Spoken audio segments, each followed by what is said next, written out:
Deliverance and Thunder, Part 2.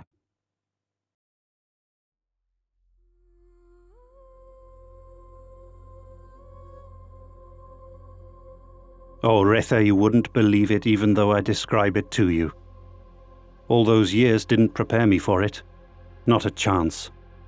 Nowhere near enough tearing violence, even there, in those vaults. The one who called my name lifted me by the shoulders and set me on my feet. I remember it because it was so gentle. I had just witnessed the flesh-rending capability of those arms and hands. There was something fatherly in the gesture. Once I looked into his face and he knew I could stand unaided, he gave me a quick nod, turned, and walked back towards the lift. His men? I shall call them that. His men parted to form a tunnel as he left, and I realized they were beginning to stand from their distractions and were looking to me to walk. I did. Am I going too fast, Retha? Please stop me if I am. We shan't walk this way again, you and I. I had never set foot on the lift, Retha. Ever. I never went near it, and I'm ashamed to say I found it hard to cross its edge when it came to it. One of the closest of the new men chuckled and poked his sword into my back. The tooth drew blood and a yelp, and he gained for himself a hiss and a glare from the leader on the lift. A few of them drew back from the edge then. I felt them move behind me, but I couldn't draw my gaze away from the warrior in the light. He stood still, staring up at the opening.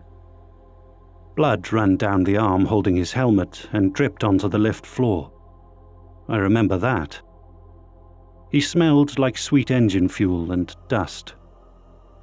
His arms were bare in places where his armor had broken off, like ferrocrete wrapped in thick skin. His armor looked bronze in the light.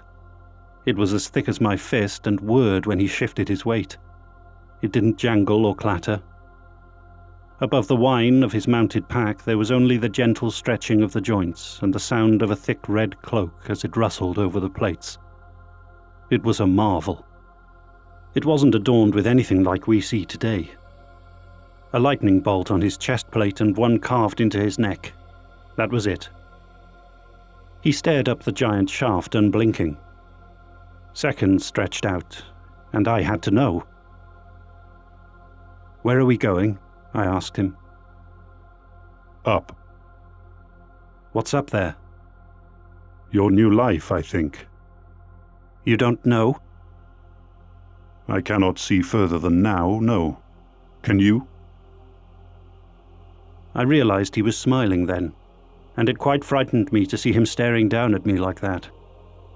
My head isn't right. I can guess," I offered. "Good. He will want to know that." The lift deadbolts snapped with an almighty crack, and the chains rattled through pulleys, and we started our ascent. The lift was vast, Retha, far longer than any of us had guessed. It seemed its shaft ran for kilometers deep into the earth. On our way, we passed the cutouts where the psychic spiders had been placed along the way. They had been blasted apart. Bolt guns. They had a terror on their faces which I found uncomfortable to look at. Their limbs gave one the feeling that they might spring up at any moment. My guide took no notice of them. He peered up at our destination only. "Who are you?" "I am Garrosh." "You are not the king?" He laughed at me then. A true laugh. Warm in its way. "I am the Lugal of the ones we left below. Our king is above." "He's up there now, where the light is?" "He is the light."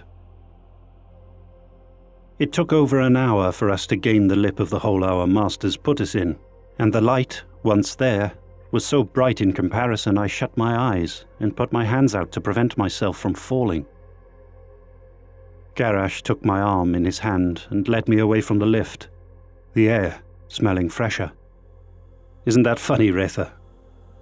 Look out of that window, and show me where fresh air comes from in these wastes, if it hasn't been through a recycler. I was so used to the stink of unwashed humans and decaying flesh that even that irradiated filth smelt like the wind of ancient seas to me. He led me to the edge of the compounds and stopped me. We wait here now. I couldn't open my eyes yet and floundered as he let me go. Garrosh, where are you?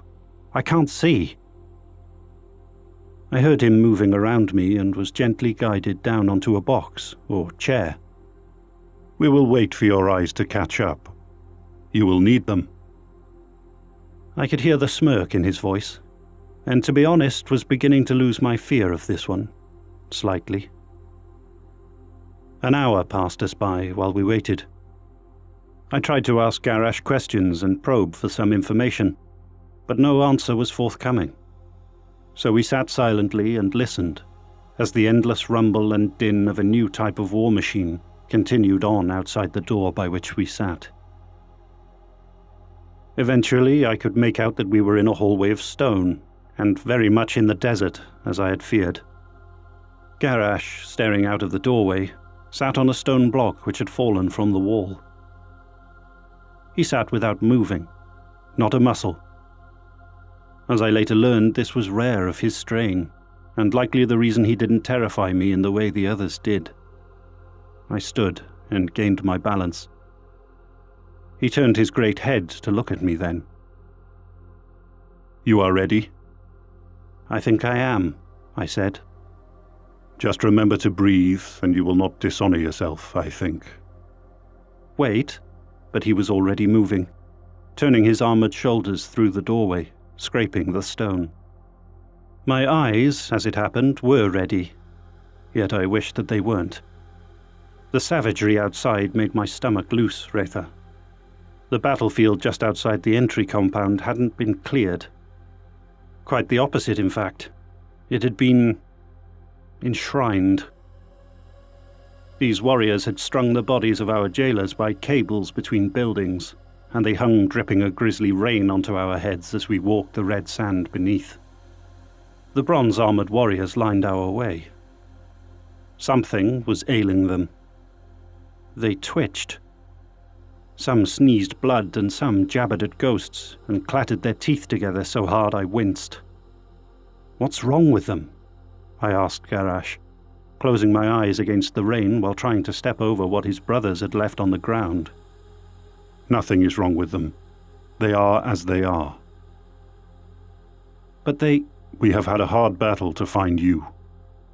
I decided not to ask any more. We walked for miles. The circumference of a hive, I found out.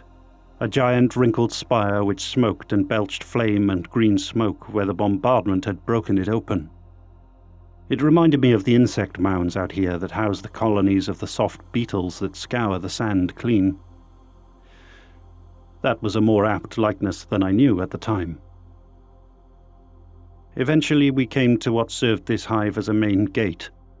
A kilometre wide and pitch black leading inwards, straight through the outer wall of the spire. A few hundred of the warriors eventually caught up and sat around, speaking quietly to one another, or helping to bind wounds and effect running repairs on each other's armour plate. It was a brotherly affection, that was clear. Tremors occasionally rolled through the sand as parts of the hive collapsed. We were too far away to be directly affected. Garrosh, where is the king? He is away with his friends, seeking resolution to this.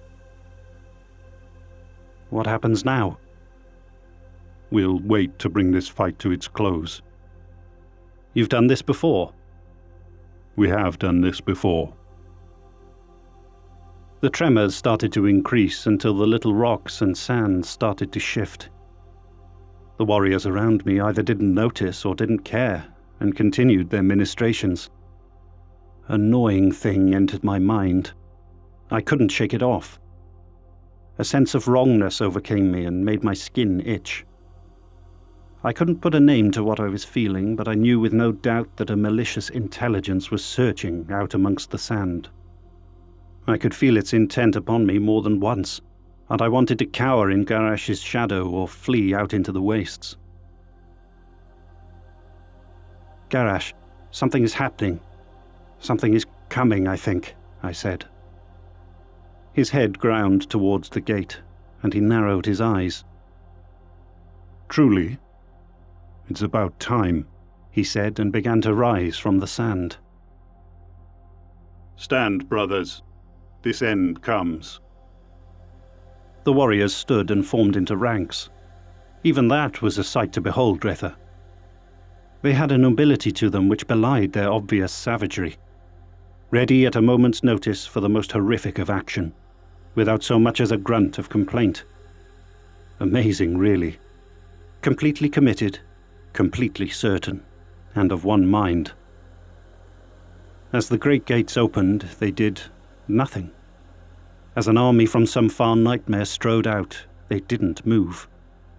No sound beyond the whine of powered armor packs, the odd tick, and the slow rasp of transhuman breath. I stood there also. I had nowhere else I could go. That same feeling of power scratched at me still. It made me wince. I think I was in shock, honestly, or I would have run. As the army of the hive moved closer, an electric wind picked up. It whipped sand into my eyes, and I raised my hand against it. Blue sparks lit the edges of the warriors' armor close to me. Smoke curled from the edges of their red, ragged cloaks. A bombardment started from the walls of the hive, and shells burst a few hundred meters in front of where we stood. The shells were walked towards our position and made a screen of shrapnel in front of the enemy to protect them from a charge. They needn't have bothered. The bronze-clad men didn't move.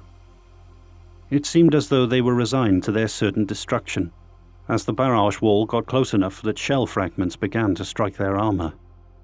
No sound, no cover sought, no real expression under the tinted visors of these men beyond grim acceptance of their coming pain.